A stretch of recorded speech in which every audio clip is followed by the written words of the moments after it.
Welcome back to another technical deep dive here in the debug zone.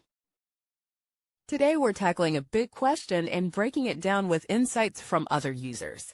Hopefully this clears up some misconceptions and helps you get the answer you need. So buckle up, stay a little curious, and let's jump right in.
And that's a wrap.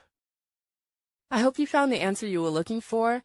If you did, take a second to hit that subscribe button. It really helps out. And let me know in the comments which solution worked best for you. See you next time in the debug zone.